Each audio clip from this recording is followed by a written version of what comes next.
અમદાવાદમાં રથયાત્રાને લઈ પોલીસની તૈયારીઓને આખરી ઓપ આપવામાં આવ્યો। નમસ્કાર, આપ જોઈ રહ્યા છો TV9 મિડ ડે ન્યૂઝમાં આપનું સ્વાગત છે અને શરૂઆત કરીશું રથયાત્રાના મોટા સમાચારથી કે જ્યાં આ પ્રકારે આખરી ઓપ આપવામાં આવ્યો છે। રથયાત્રાના રૂટ પર સુરક્ષા વ્યવસ્થાની સમીક્ષા કરવામાં આવી।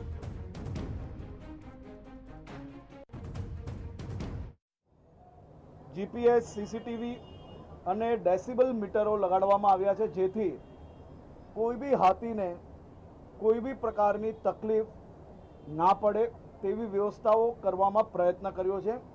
અને હું શહેરીજનોને બી વિનંતી કરું છું, મંડળીઓને બી વિનંતી કરું છું, જ્યાર તક ગજરાજ પસાર ના થઈ જાય ત્યાર સુધી ડીજે એ ક્ષેત્રમાં ચાલુ નહીં કરવો જોઈએ જેથી ગજરાજને કોઈ બી પ્રકારની ડિસ્ટર્બન્સ ના આવે અને આખા યાત્રાના રૂટ પર સરળતાથી અને ગજરાજ પોતાના આમ શાહી અંદાજમાં મંદિર સુધી પહોંચી શકે તે માટે તમામ શહેરીજનો મદદગાર બને તેવો મારો ખાસ સૌને વિનંતી છે।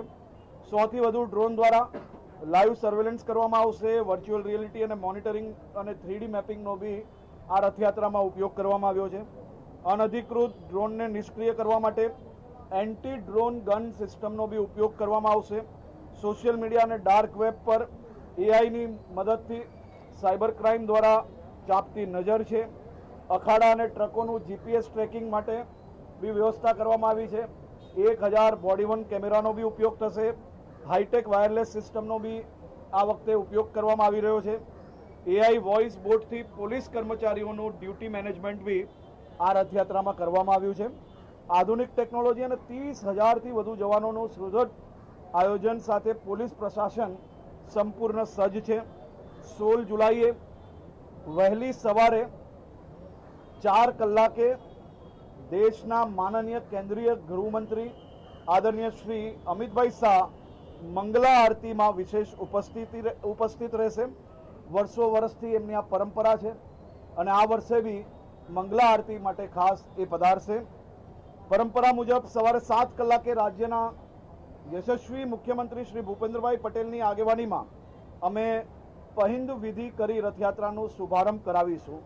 આપ સૌ સાથે મળીને હર્ષોલ્લાસ, ભાઈચારો અને કોમી એકતા સાથે આ મહત્વપૂર્ણ ઉજવણી કરવા માટે ગુજરાત પોલીસ સંપૂર્ણ તૈયાર છે અને હું સૌ શહેરીજનો વતી આ બંદોબસ્તમાં જોડાયેલા 30,000 પોલીસ અધિકારી, પોલીસ કર્મચારીઓને બે હાથ જોડીને વંદન કરીને એમનો અભિનંદન આપું છું કે જે પ્રકારે છેલ્લા અનેક દિવસોથી રાત દિવસ એક કરીને આપ સૌ સાથે મળીને પોલીસે આપણી અમદાવાદની નહીં પરંતુ ગુજરાતની સૌથી મોટી આસ્થાની બી યાત્રા અને વ્યવસ્થાની બી યાત્રાને સંપૂર્ણ વ્યવસ્થાઓ સજ્જ જોડે નીકાળવા માટેની તૈયારીઓ કરી છે। તે બદલ હું સૌ ટીમને ખૂબ ખૂબ શુભકામનાઓ આપું છું અને વિશ્વાસ રાખું છું કે શહેરીજનો બી કોઈ બી પ્રકારની ધક્કામુક્કી કે પડાપડી કર્યા વગર આપ સૌ લોકો માટે વ્યવસ્થાઓ જે કરવામાં આવી છે એ વ્યવસ્થાઓમાં આપ સૌ ઉપયોગી રહેજો।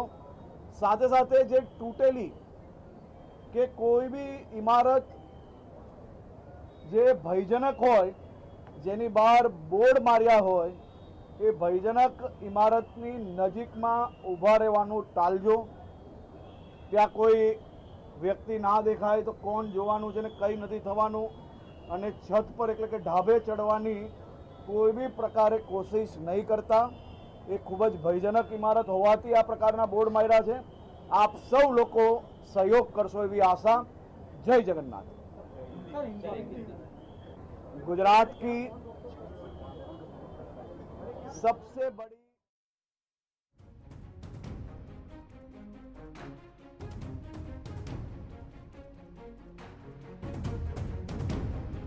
તો આ પ્રકારે હર્ષ સંઘવીએ તમામ લોકોને એક વાતની સ્પષ્ટ સૂચના આપી છે કે જે વિસ્તારમાંથી ગજરાજ પસાર ન થાય તે વિસ્તારમાં ડીજે ચાલુ ન કરવા જોઈએ જેથી કરીને ગજરાજ એટલે કે હાથીઓ ડરે નહીં અને અફરાતફરી ન મચે।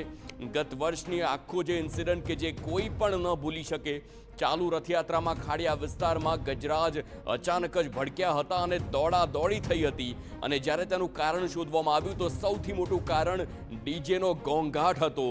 આ પ્રાણીઓ આ અવાજ સહન કરવા માટે ટેવાયેલા ન હોય અને અચાનક જ જોરથી અવાજ આવે તો તે ગભરાઈ શકે છે ને એટલા માટે આ વખતે ડેસિબલ મીટર તો લગાવવામાં આવ્યા છે.